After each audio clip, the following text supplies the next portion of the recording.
The United States Coast Guard is adopting new labeling and qualifying standards for life jackets to make it easier for boaters to buy the life jackets they need for the activities they enjoy. These new standards are expected to be adopted and embraced by the international maritime authorities, making it easier for Canadian and American boaters and their respective law enforcement agencies to know each boat is properly equipped with life jackets. The new standards also clarify the activity for which life jackets were designed and their life-saving capabilities.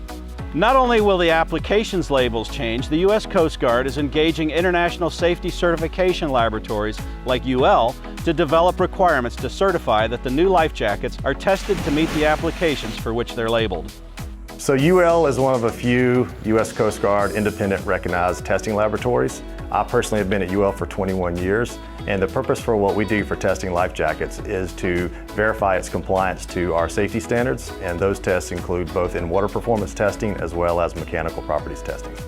We do testing called donning test, which is to verify that the subject can don the device within a certain amount of time in an emergency situation.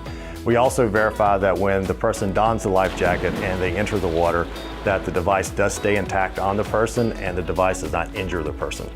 One of the tests that we also do is verifying that the device itself provides an adequate amount of distance above the surface of the water when the person is floating, and we call that freeboard. And we also have a test that we call a riding test, which is to determine in a situation where the device is being moved up and down on the subject, that the device itself stays down and does not impede any respiration or impedes any vision. So for some performance level PFDs, we do evaluate the ability of the device to turn an unconscious wearer to a face-up position.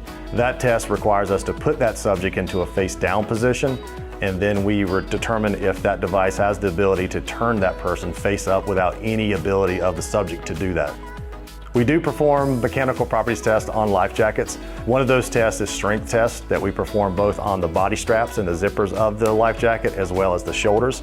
And the purpose for that testing is to verify that if someone was to be retrieved in an emergency situation, that device does not come off of the subject or be damaged such that it will not keep the subject above water.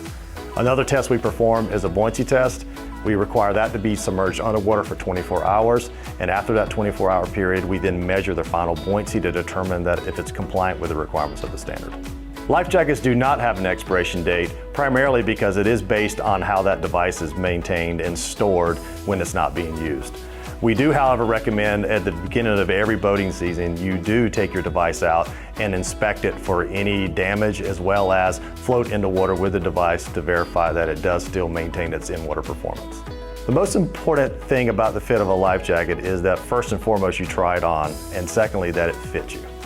The importance of creating new life jacket labels was to simplify the language for the users so that they can make a sound decision when purchasing and/or using life jackets.